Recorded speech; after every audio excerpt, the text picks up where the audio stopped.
Okay. This is Queen Rachel. I'm going to present my project and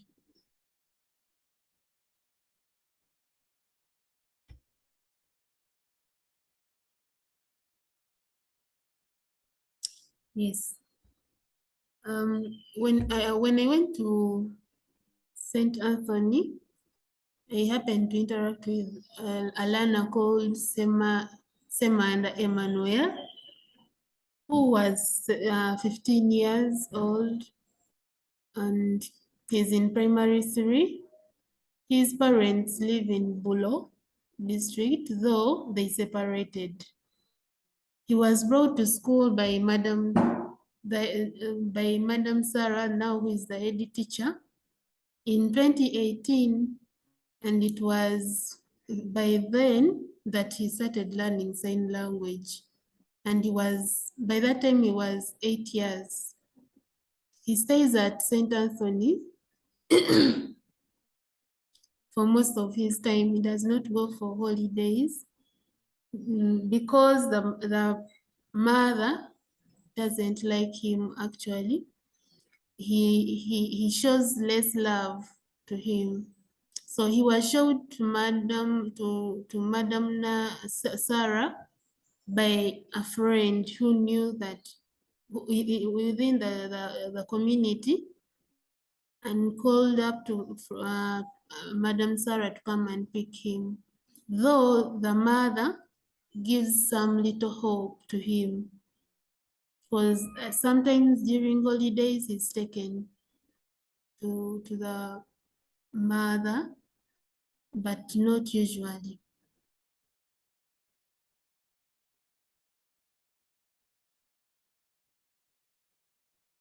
So according to this, this is my report.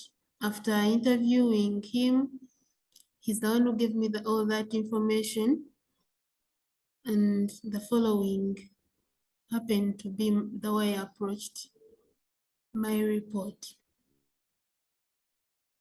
Using visualization, it's via Zoom that I'm recording. And the question goes that I give one educational right and how it is being made. In this case, we are seeing the article 24, which talks about the education. Persons with disability can access an inclusive, quality, and free primary education and secondary education on the equal basis with others in the community in which they live.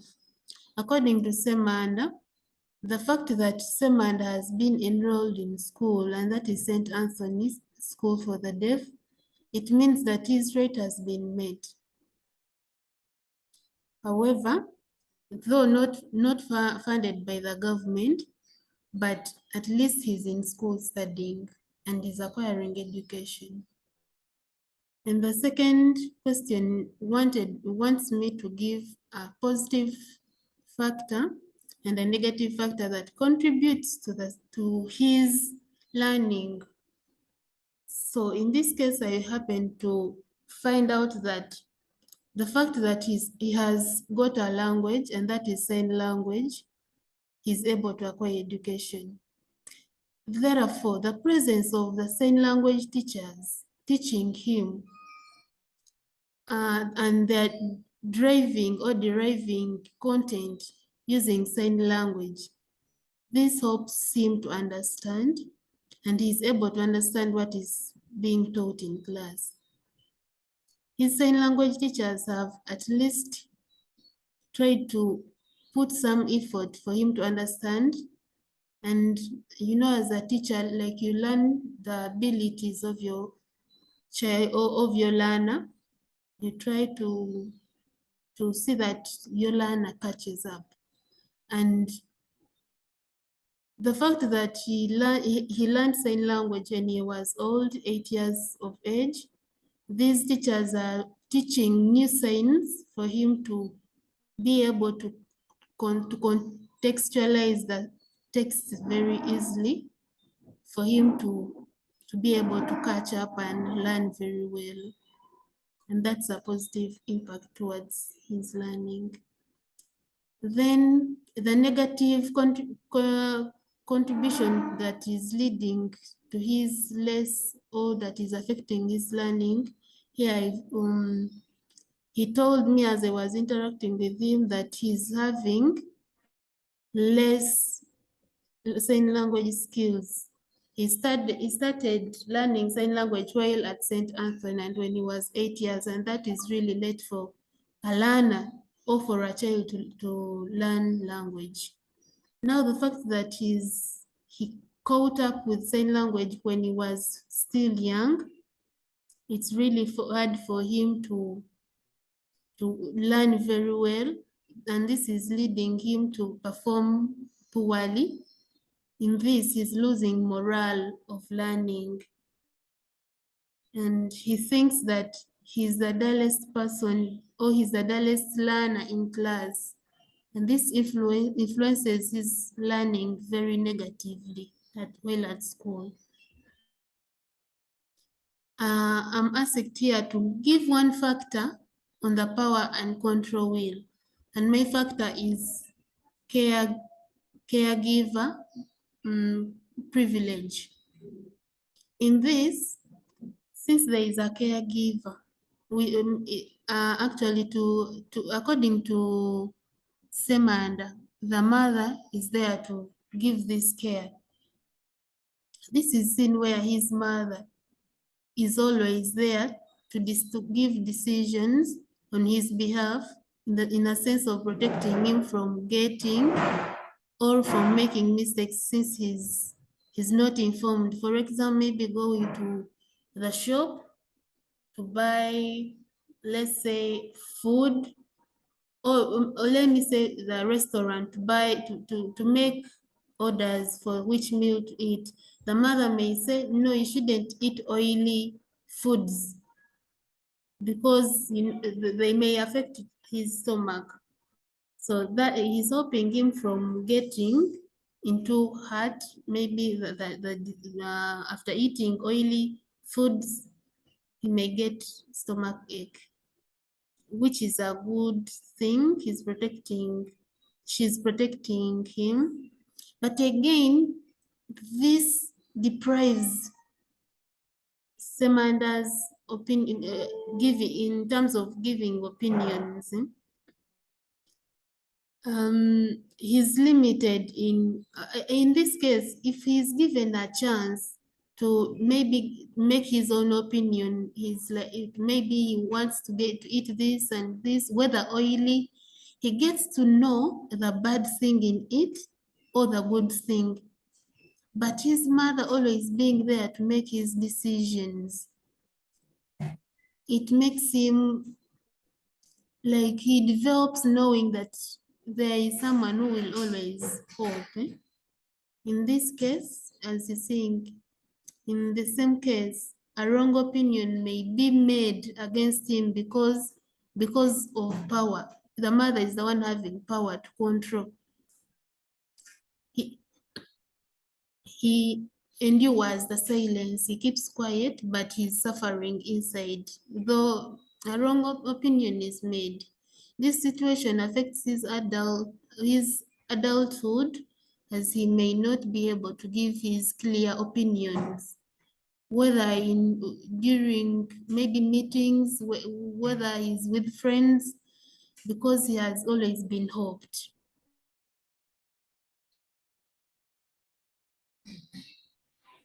Then here I have to present one way to create a positive attitude in the child at home. In this case, I emphasize the using of sign language to his allies. The ally, I'm also an ally. So I have to inform, even the parent herself may not be knowing what is going on, but I emphasize the use of sign language. It gradually will encourage his opponents to adapt the language slowly by slowly. Furthermore, the community can also help the deaf children by interacting with I think this should be with him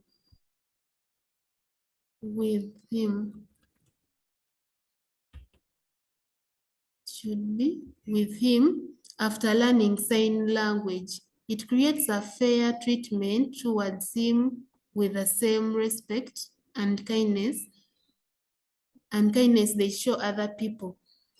In this case, when you know sign language, and that means you get to know that this person really needs sign language. And then so what, after you know in sign language, you're going to be able, meaning that the speaking people, they will be able to interact with this person in the community just like other children. This will create a positive attitude in him as it proves his acceptance by the other people. That means he will feel loved. You know, like when you interact with fellows, whether using sign language or speaking, you feel motivated and loved by others. So them learning sign language will help them interact with him while at home. Even his opponents will come to learn it slowly by slowly, and you find some love and kindness being applied here. So I'm also asked to give one measure he could take as an ally to help him. As I could take as an ally for him to advocate for his right, like what I should do to help him advocate for his right. In this case, my first step is to inform him about his rights. Semana should know his rights, what to do, and then he will be able to advocate for it. You know, you can't advocate for something you don't know. So I will inform him about his right to education. And this, I will tell him that he's entitled to attain education despite his sensory disability. And I mean his deafness. Yeah, he has to attain education, whichever level he needs, he has to attain it as long as he lives. For instance, I can give him an example of a familiar person that he knows. For example, I can show him Madam Olive, who is a lecturer here with us. Of course, Madam Olive has been there. So I give her as an example that she's deaf. I mean, yeah, she's deaf and she's physically lame, but she has managed to attain her education despite the lameness and the deafness. So this will also motivate him to know that despite my deafness, I can also attain education to a higher level. This leaves him with a changed positive attitude that he can get there too, as long as his studies hard. Furthermore, if he's challenged by the mother at home, he should approach the ally among. In this case, he should maybe when he's leaving home, he gets to know the allies and the opponents. So within a family, not that everyone dislikes him. So he identifies someone who is an ally to him. He tells him his opinion about the love for education, and this person will come up to fight for his education so that he attains it.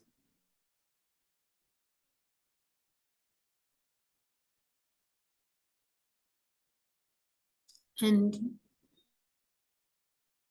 Another thing, he can also approach the LC1 in his village if he knows, because the LC1s are there for everyone, whoever approaches them. He's fighting for his right and he wants to advocate for it, as long as he has got to know what he has to do and what he needs. Furthermore, when he is challenged or the mother is refusing him to attend school, he can approach the head teacher, Madam Sarah. The fact that Madam Sarah got him from home to St. Anthony, that means she is an ally to him. She can help advocate for the right education for him.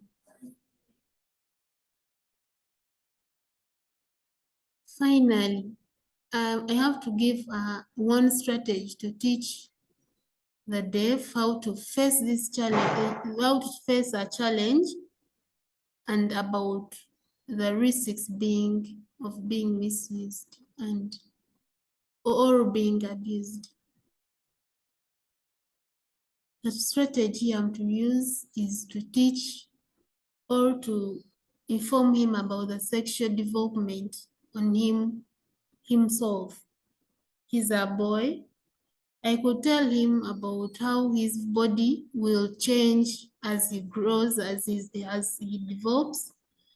In this, I will say that he will develop public hair. I mean, private hair, like under the armpits, the beards, and around his private parts. He should not get scared of seeing when he sees it, more especially around his private part. And he shouldn't approach anyone when this happens. He should just maybe, after being informed, this will help in a way that when it happens, he will get to know that this has to happen, but I have to handle it in such and such a way. Maybe get a shaver or a razor blade and try to shave it off. Then, as he grows, he will find himself getting attracted to opposite sex, which brings about ejaculation on bed while he's sleeping. Every morning, he may face this problem. He does not need to approach any person when he ejaculates on the bed, but he just gets himself into doing an action or an activity for him to get off his mind from what has happened. But he should not approach anyone, because approaching anyone may lead to an abuse, which may be sex abuse. That person, let me say a sugar mommy, may tell him, you know what, I can help you. Let's go to the room and I show you how you should, like when you do this, ejaculation will stop. You will stop, that liquid will stop coming. But in this kind of hope, he may be misused. This prevents him from approaching those people that may hurt him. And after him knowing how to handle his body changes as he grows, he may not be, he may get off being misused and handle the risks that may happen in a positive and better way. This is my presentation with Rachel.